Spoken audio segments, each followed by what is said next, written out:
Hello, my name is Irene Sprague-Davis, and I'm the president of Trustees of Sandwich Beaches, and I'd like to welcome you to our second episode of Sandwich, It's Not the Same Without the Sand. We're very fortunate today. We're going to be talking about the history of the problem. Very fortunate to have two individuals who can speak to the history of the erosion problem, both from a historical standpoint and a political standpoint. My first guest today is Jonathan Shaw. Jonathan was born here on Cape Cod, summered here, actually went to Henry T. Wing School, so Jonathan and I have that in common. He's a graduate of Harvard and a career librarian. He currently lives in the historic part of Sandwich in a home that was built in 1857 as a wedding gift for his great-grandmother, Mary Waterman Jarvis Leonard, and now is on the National Register of Historic Places. Jonathan has served our community in many ways since his retirement. His many appointments, and I'm just going to name a few, include being an officer on the National Heritage and Endangered Species Advisory Committee of Massachusetts, the Sandwich Conservation Trust, the Historic Preservation Planning Team and Implementation Committee, Town of Sandwich, the Town of Sandwich Historic Commission, and the Town of Sandwich Town Hall Preservation and Restoration Committee. Jonathan, I want to start by talking about something very historic, and I want to say welcome to you. Pleasure to be here. Thank you. I want to start by talking about this 100-year storm. Now, there was a storm that happened back in, I guess, 1898, you tell me? And I'm wondering if you can just talk about that storm and the impact that that may have had at Sandwich at that time, and maybe how that storm came to be. Well, this storm that you mentioned is sometimes known as the Portland Gale. It happened on November 26, 1898, so we're a little beyond 100 years. And it was a very severe storm. The consequence of it was that the inner marshes flooded. And those of you who know Sandwich, well, River Street, which is a little short street that goes up to where the public library is, the floodwaters came up to the top of that street. So it was a river. It was literally a river. Right. It came up, of course, the Mill Creek, but of course, sheet flow across the entire marsh. So it damaged a number of steeples in the town. It was accompanied by winds that were perhaps 100 miles an hour. They were measured at 90. And it affected a lot of the town. So I understand even there's one account that there was a drunk in the town lockup, which was on River Street. And the next morning he was very pleased to see a rowboat coming in to rescue him. Wow. Otherwise he would have drowned. Wow. So it was very severe. I understand that there were actually buoys found on the steps of the town hall. It could well be true. Maybe that's a rumor. It could well be true. No, it affected many houses, both the wind and the water. And my own house, I suspect that the water came right up to the cellar door. Sure. So I'm on Jarvis Street and got low land near me. So much of Sandwich is very low. Yes. And very vulnerable to a storm like that. Now you tell me a little bit more about this. It was sort of like a perfect storm, kind of like the perfect storm of the 80s that we had here. That storm was similar, correct? Absolutely correct. My understanding is that a storm from the north and a storm from the south converged. Okay. And the consequence was a very severe storm, and it also happened to hit Sandwich at the time of the full moon and the time of the highest tides. Wow. So right at that particular time. So Sandwich, in the records at least, is indicated to have suffered more perhaps than any other town on the Cape from this, although that might be disputed by some of the other towns. I was going to say, why would that be? Are we the lowest part of the Cape?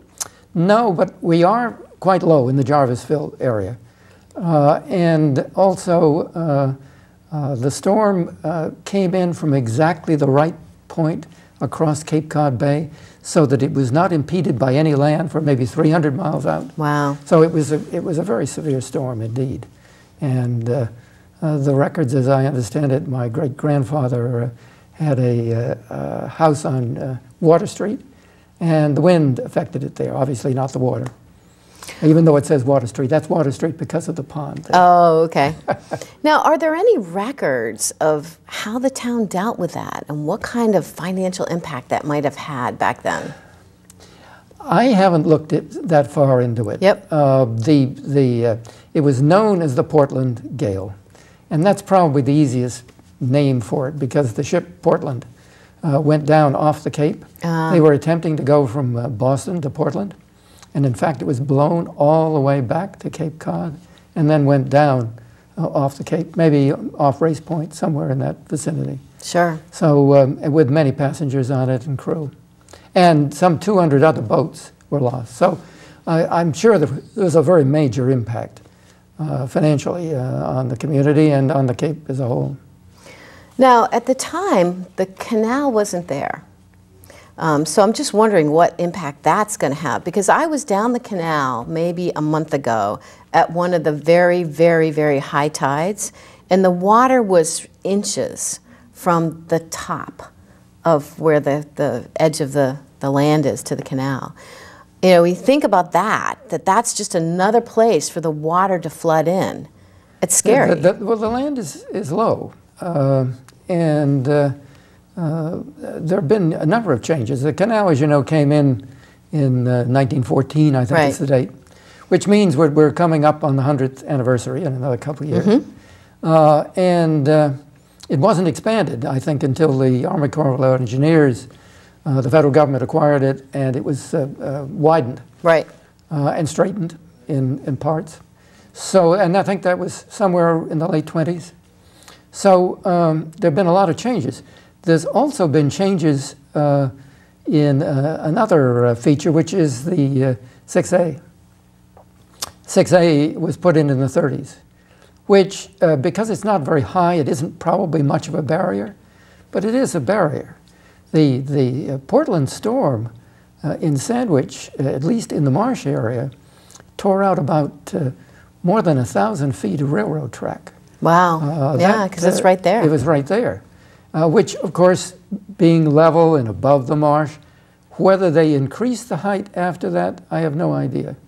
But that, too, was torn up. So it was a major sort of thing. So there have been changes. On the other hand, my guess, well, at least my own experience, I did photographing of terns when these little shorebirds when I was about 14, down on the near the inlet. Mm-hmm. On this side of the inlet, that is the side that is the Jarvisville side, and the dunes were more substantial. Well, weren't then. they? Yeah. They were more substantial then, and there's a good reason for barrier beaches, at least in preserving them, because they're what's the bulwark against the sea. That's right. And even if they're flooded over, there's such a substantial amount of sand there that recovery is possible. I really think that people are just now starting to realize how much we've lost. I was down the beach this summer walking along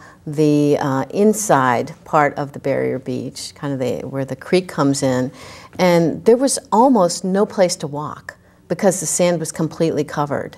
And you know, when you get to the top of that boardwalk and you look over, it's very flat, it's become very narrow, and people were actually, for the very first time, I felt like people were really alarmed about it. It almost like it's hitting people now that we've really hit a critical point. Would you agree with that? You know, it's for me, it's sort of anecdotal. I mean, I don't have a tremendous memory of the heights of the dunes, but they are diminished there. Yes. There's no question about it. Well, I think this, and the use of the beach by the residents and visitors has increased. Yes. And at one time, as you know, there was no parking lot at the far end of the beach. Everybody had to cross on the boardwalk. That made a change. It's easier to get there. Yes, that's true. And It's much easier to see the erosion of the beach as a consequence of the dune grasses being diminished. And there's a whole series of minor things. Even maybe some of the projected increases for climate change, what they're going to do. Yeah. There's no doubt that probably that the sea is rising. Sea is rising, and we were speaking on our last show about how when I was young, growing up here, a huge flood tide that covered the boardwalk was a rare event, and now it's happening every month. So there clearly is a larger volume of water coming into that area, and people are starting to notice that as well. The inlet is a little wider than it used to be, and that's probably much of the cause of the increasing height. So we don't have the tide. back pressure, so to speak. Is that right? Right. So it's flowing in more easily. Right. The part of the marsh that I'm in, which is on the other side of 6A, is probably getting much less water because of the constriction underneath the one bridge that exists there. Although some of that is, sometimes you see some pretty high water there. Do you think we're prepared for a 100-year storm? I mean, what will we do? What are the plans? What is our disaster plan if we get one of these 100-year storms? Do we have sandbags ready someplace, or? I have heard of nothing that we're prepared for on that. The little end of the boardwalk seems to have to be repaired every few years. I know. Maybe this last one is more substantial. Some places have it removable. They take it away in the winter and put it back in. Well, I think we went back 23 feet this last time that we put there this have been in. substantial effects, and that's the visible one. To see some of the machinery that's required to put back that ladder. It's incredible, that descends to the beach level. So no, I don't think we're particularly prepared. There are some monies that are going to be used for a study, as you know.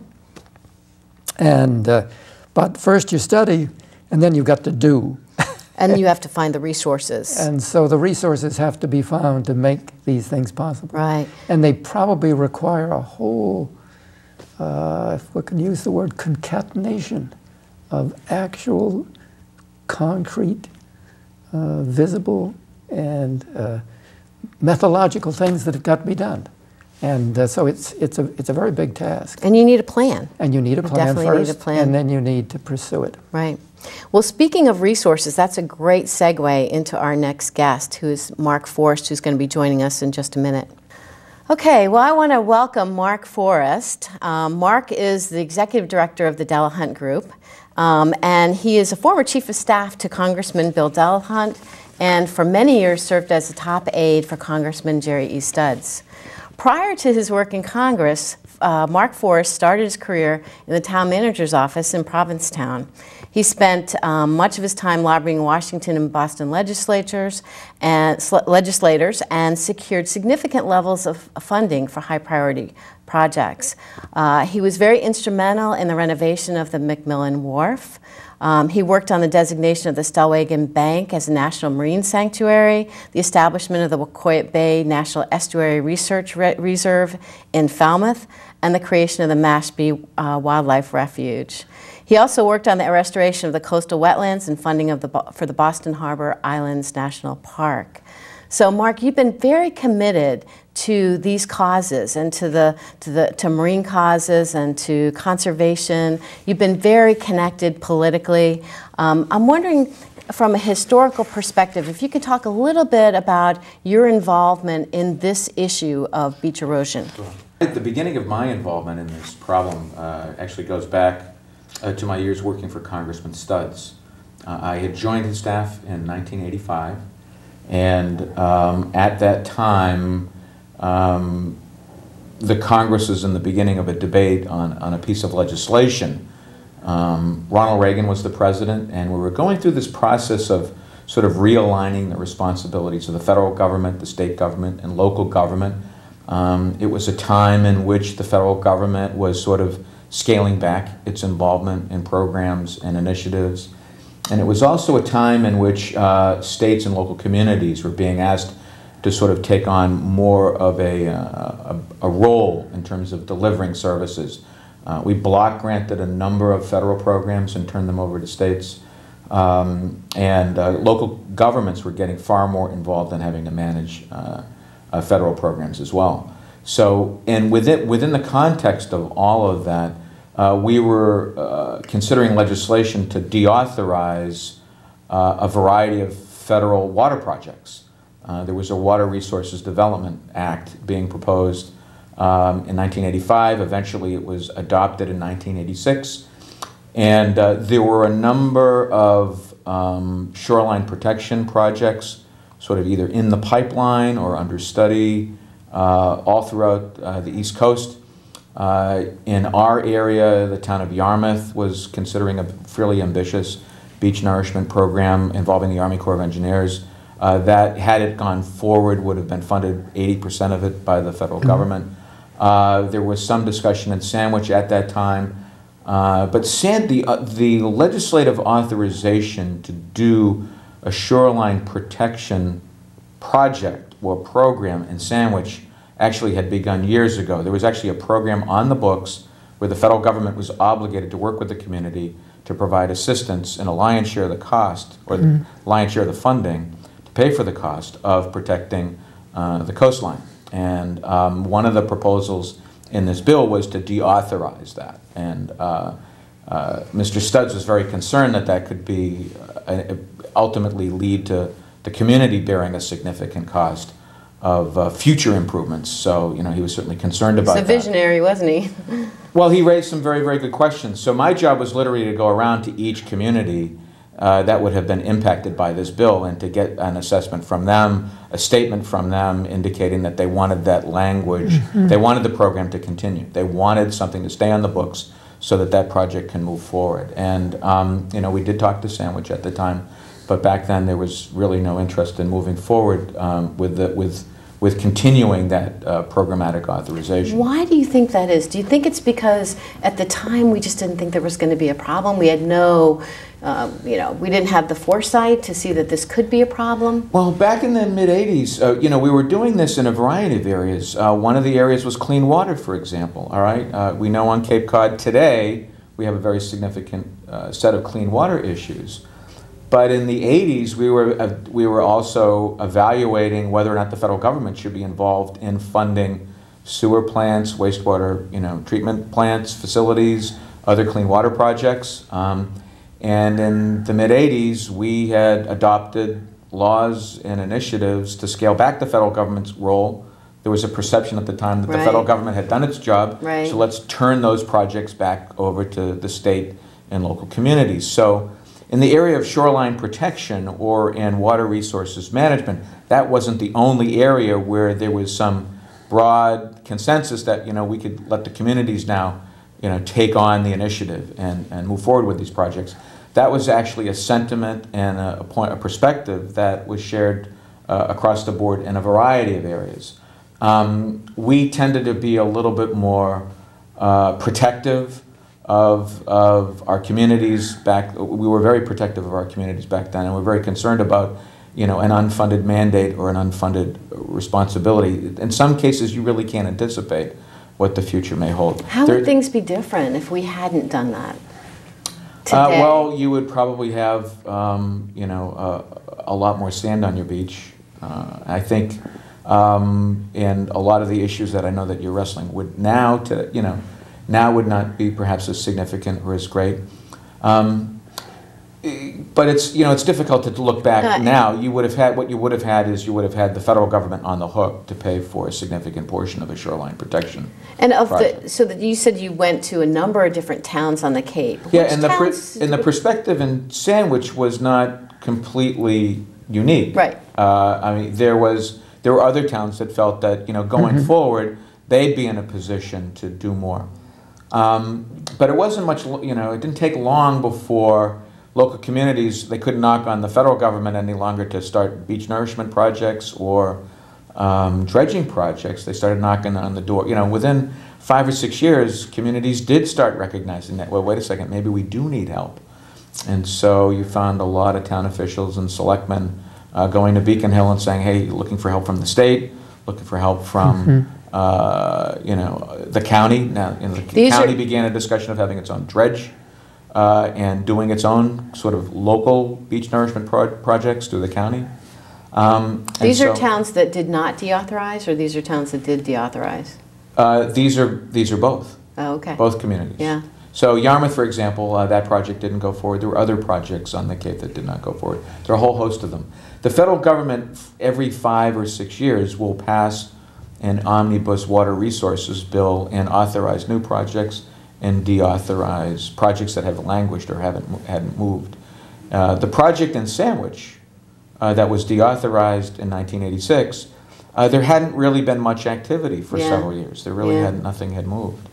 So the challenge really right now is, you know, what do you do going forward? And I think one of the things that I know that is frustrating is just you have all these different government agencies at the state level, at the federal level, and to some degree at the local level, although the complexity at the federal level and in the state level is at times a bit overwhelming. And you know, what's needed obviously is to get everybody on the same page on an overall plan, an overall program, and then identify potential partners that can assist in helping underwrite portions of the project. You know, I watch Dennis Beach. They're dredging the Swan River. They're putting sand on the Dennis Beach. Why are we having such a hard time in getting to that point when I see other towns being able to manage this? Well, I think part of the challenge is getting the regulatory agencies. I mean, I think the town... Don't they have the same regulatory agencies? Well, the regulatory agencies, one of the things that you'll learn as you move forward in this here in Sandwich is you'll find that not all the government agencies are all on the same page or have the same perspective on how to tackle the problem, all right? You will find that out. If they were all on the same page, you would have had a permitted dredge disposal site. And the last 2 or 3 trips that the Army Corps of Engineers made in bringing sand to Boston or elsewhere, we probably would have had that sand on an approved site. So the first step is getting an approved site for dredge disposal, and that's what is sometimes easier to do in other communities. If you don't have nesting birds, if you don't have you know, a range of other critters that you might have to keep an eye out for, if you don't have other interests you know, that might be impacted. So each project is unique. Each project has its own specific set of regulatory issues and concerns. And I think you know, the first priority is to get your plan finalized and get it approved by the regulatory agencies, and so that you can at least get an idea of the volume of sand that you need and, you know, where it ought to go. In some cases, there will be opportunities to partner with the Corps so that when they dredge the canal, in the future, they can actually, there's a way to get sand on the beach. The problem with that, from what I understand, is that they don't get enough sand out of the canal to really solve our problem. It could be something that we might be able to use for maintenance down the road, but I'm not sure. Yeah, I would suspect that in your overall plan, you're going to need a much larger volume than is what is normally obtained from the Corps. However, you do need to know, if you get even modest volumes of it, where the best place is to put it. You need to have the permits to do that.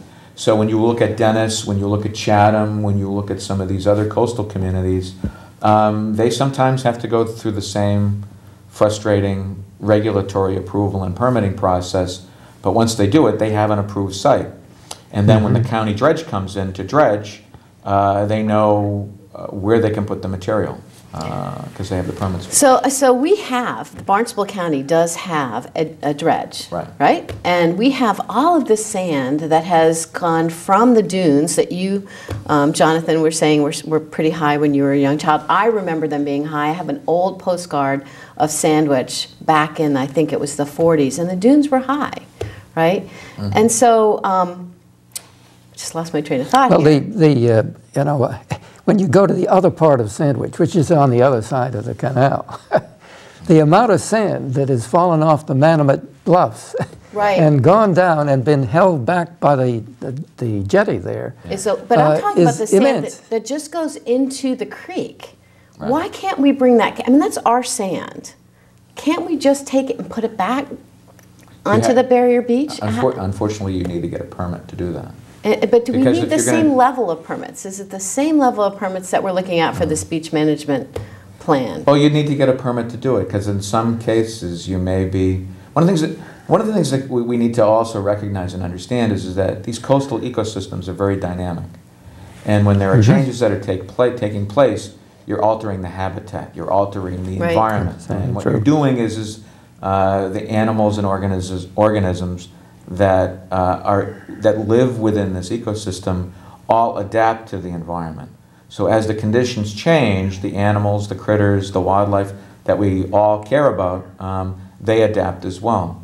So when sand moves, for example, in some areas, we worked on projects in which a whole barrier beach system has almost blown out. The dunes have gone, the beach grass is gone, and all you have is this flat area. This was a problem that we had years ago on Norton Beach in Edgartown, a south-facing coastal barrier beach that provided protection to a very large watershed in Edgartown. And I remember getting a call in the early 90s from the selectmen saying, we need to get permits, can you help us out? And then when we got all the agencies together to sit down, lo and behold, within a very relatively short matter of time, this very flat barrier beach became a critical habitat for a number of shorebirds. So sometimes Mother Nature, the adaptation process that takes place sometimes moves a lot faster than the permitting process. It's very dynamic and fluid. Exactly. So you can have an area that is lost, the system changes, and then to get the permits becomes a little bit problematic, because what's happened is you could have threatened and endangered species. Now on that habitat, it becomes a very valuable habitat, and so the challenge becomes, how do you balance the need of restoration and access with the need for conservation and environmental management? So these become very difficult balancing acts. And that's what happens when you're trying to do a project or permit a project in a very dynamic coastal ecosystem. The conditions are constantly changing. So the plan that you developed 3 or 4 years ago may not be the right plan. Could very well be a plan that needs to be revised and updated in order to deal with the conditions today. One of the things that we see, or we've seen over the years in working with communities, is that they will update their permits like every couple of years, just to make sure that if something happens and they need to do something, they always have a permitted site to put sand for some of the beaches that are very important to nourish from time to time. So at some point, in fact, the town of Chatham has its own department, a coastal resources management department, because of the level of complexity, because they dredge not only Stage Harbor, they have to dredge Aunt Lydia's Cove, Chatham Harbor. The barrier beach systems are very dynamic in that area, and access is very critical to the community's economy in terms of the fishing industry and protecting private property and public property as well. We worked on a shoreline protection project in Chatham years ago to protect the lighthouse, because there was a period of time when that lighthouse, a Chatham Light in the historic Coast Guard station, was being threatened by erosion. So we were able to come up with a plan. We all worked together. We got all the federal and state agencies together. We worked up a plan. We figured out where we were going to get the money. The community put some money up, but the state and federal government had money. There were programs there. And we got it done. We got it done within a few years. Is there a way that we can learn from them? I mean, it just seems as though there are resources here right on the Cape, and our neighbors who are facing very similar problems. Do we ever get together as towns, as officials, to talk about the problem and learn from? Well, I think we're going to have to come together, because I think the problems that you're wrestling with here in Sandwich, I think are going to be challenges that increasingly other communities are going to have to wrestle with. You were talking earlier about climate change. I mean, it's real. And we're going to start seeing things along our coastline that are going to require us to all work together, to collaborate. The county's going to have to be more actively involved in providing technical assistance to communities and wrestling with these problems. We're going to need to do more, quite frankly, in terms of beach nourishment, not less.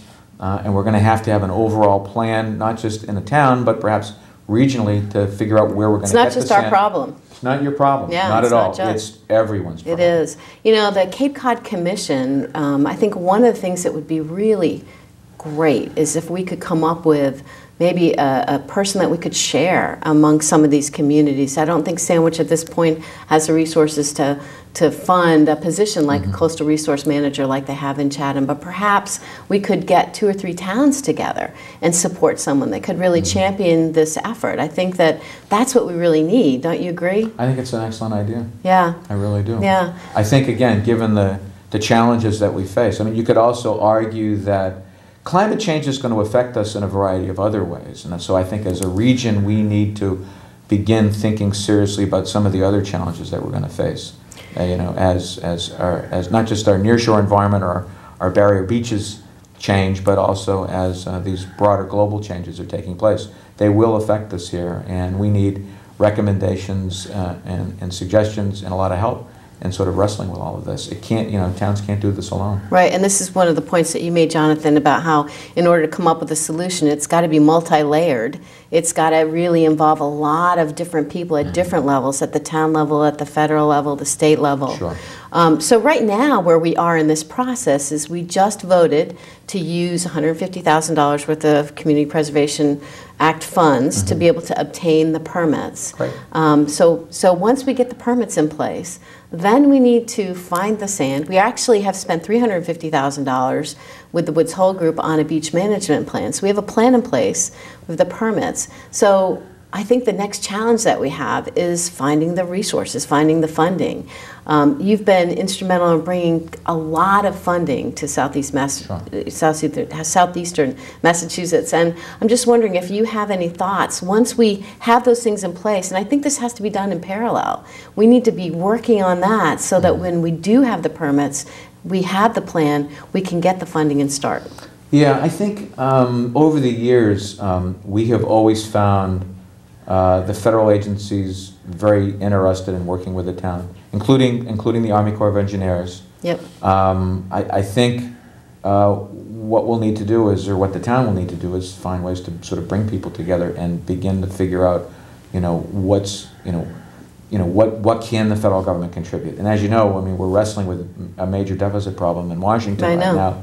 So there'll be a challenge in terms of actually pulling those resources in. But we'll also have to see what the state can do and what the local community can do. I have found over the years that those communities that are at least willing to underwrite even a modest share of a project. Right, they have to invest themselves. Yeah, I think what will happen is it's going to be difficult to get the federal government and state government to participate in any way if the community is unwilling to at least provide some added share of the cost. Let's say you're dealing with a $10 million project. Or a $5 million project. The first question the town manager is going to get asked, or the selectman will be getting asked by federal agencies or others, is, okay, how much are you willing to put in? How much can you afford? If the benefits are accrued to private property owners, then to what degree should they be able to, are they in a position to pay their fair share? The challenge in all of this comes up with everybody sort of being willing to pay what is their fair share, and that's going to have to be sorted out. When I was in the town manager's office in Provincetown, and we were rebuilding McMillan Wharf, the first question I asked, I'm sort of running, with selectmen up to Beacon Hill and to Washington, and they're saying, oh, we see how serious your problem is, and how much, what are you putting into the project? Yeah, what are you ending up? And it wasn't until the town put money on the table. It floated an initial bond authorization for $2 million on a $20 million project. Once the town put some money on the table and said, this is what we can afford, but we need the federal government and the state government to help us with the rest, that at least got the ball rolling. And then over time, the community was successful in getting all of that money. But if it's largely seen as a burden that's left at the state level, the federal level, it's going to be even more challenging. So the communities that are willing to at least participate, be a partner, and at least put some resources on the table, those are the ones that are going to be much further along in getting outside help. This sounds like a model that we ought to pursue here in Sandwich. I think so. And possibly also what you mentioned of getting together with some of the knowledge that exists in other Cape communities as to how you really get a proper understanding of all of these agencies that need to be on board I mean, it seems to me it's possible if the will is there. Right. It's always the will that counts. It is. The other thing that I would recommend doing or thinking about is to try to have as much documentation, to document as much of your work as possible. There's a lot of interesting history here. Yes. I'm just listening to you and, yep. and some of the other people that are very familiar with this. There's so much history in this community. There's so much of an understanding of what's happened over the years. The more that you can chronicle that, the more that you can document that, the more that you can bring that all together so that it's there, you know, for future generations or future committees or people that carry the baton later on. I think that's going to be important just as much as, you know, getting through the, you know, the next few years here. It sounds like sort of the message is that we have to reach out. We have to collaborate. We have to reach out to our neighbors. We have to make a commitment, initial investment ourselves. We have to educate, and we have to keep the movement going, because I feel like what's happened in the past is that this issue has been picked up and dropped and picked up and dropped and picked up and dropped for various reasons. So I think it's really important that we keep pushing forward with this issue. Yeah, and I also think it's also important to keep your legislators at the federal level and at the state level involved. I know that you've been, you know, you've had a very good working relationship with them. That has to continue. Because I think we're going through another period right now where we're going to be looking at a further realignment of federal and state and local programs. And we may find ourselves in a situation where there'll be another bill that works its way through the Congress, even, you know, putting more burdens on local communities. Right. And some of the very programs that we might hope to tap into down the road to help at least the federal government pay its fair share, and maybe the state be able to contribute something. You know, we need to make sure that those programs are still on the books. You don't want to wake up in a couple years after you've got your plan and you're ready to go forward. And there's nothing there. And then, you know, you find out that the federal program or the state program or some of the resources that you were hoping to tap into just aren't there anymore. So that's why it's important, even in the early stages, to keep that dialogue that you now have going with your congressman, with your senator, with your state reps, to keep that dialogue going. Yep. Because you know, they're your eyes and ears. They're going to be your advocates, both now, but also to make sure that those programs can be there for you down the road. Well, I think that we're out of time, so we're going to wrap up. I want to thank you both for coming and joining us and sharing your knowledge and expertise, both from the historical perspective, from the political perspective. I'm hoping that we can all join forces and that we can solve this problem. So thank you very much. Thank you. Thank you. You're welcome.